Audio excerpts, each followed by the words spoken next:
അപ്പോൾ ഇന്ന് പെസഹ വ്യാഴാഴ്ചയാണ്. നമ്മളിതേ രാവിലെ തന്നെ പള്ളിയിലോട്ട് പോവാട്ടോ. നമ്മുടെ പള്ളിയിൽ 6:15 തിരുക്കർമ്മങ്ങളെല്ലാം തുടങ്ങുന്നത്. അപ്പോൾ ഇന്ന് അത്യാവശ്യം വലിയൊരു കുർബാനയായിരിക്കും. കാരണം പെസഹ വ്യാഴാഴ്ചയാണ്. കുറേ വായനകളും അതുപോലെ കാലുകഴുകൽ ശുശ്രൂഷ, പിന്നെ ആരാധന എഴുന്നള്ളിച്ചിട്ടുള്ള പ്രദക്ഷിണം കാര്യങ്ങളൊക്കെ ഉണ്ടാവും. അപ്പോൾ കുറച്ച് സമയമെടുക്കും. അപ്പോൾ കുർബാന കഴിഞ്ഞ് വന്നപ്പോൾ തന്നെ വീട്ടിലെത്തിയപ്പോൾ തന്നെ ഒരു 8:30 ആയിട്ടുണ്ടായിരുന്നു. 8:30 കഴിഞ്ഞിട്ടുണ്ടായിരുന്നു.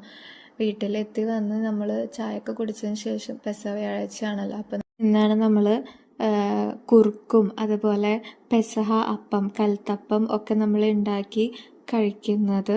അപ്പോൾ നമ്മൾ അതിൻ്റെ പരിപാടികളൊക്കെ ചെയ്തു വെച്ചു. പിന്നെ നമുക്ക് വൈകിട്ട് പള്ളിയിലെ പൊതു ആരാധനയുണ്ട്. നമ്മുടെ പൊതു ആരാധന 7 മണി മുതൽ 8 മണി വരെ പള്ളിയിലെ പൊതു ആരാധന ഉണ്ടായിരുന്നു. അപ്പോൾ അതിന് പോയി. അതിന് ശേഷം നമുക്ക് പള്ളിയിൽ നിന്ന് ഈ സെയിം കൽത്തപ്പവും അതുപോലെ കുറുക്കും നമുക്ക് തരും. അതൊക്കെ കഴിച്ച് കഴിഞ്ഞതിന് ശേഷം പിന്നെ KCM കുട്ടികളുടെ ഒരു സ്കിറ്റ് കൂടി ഉണ്ടായിരുന്നു. സ്കിറ്റെല്ലാം കണ്ടതിന് ശേഷം ഞങ്ങൾ നേരെ തിരിച്ച് വീട്ടിലേക്ക് പോയിട്ടോ. അങ്ങനൊന്നും എന്റെ ചിന്ത പെസഹ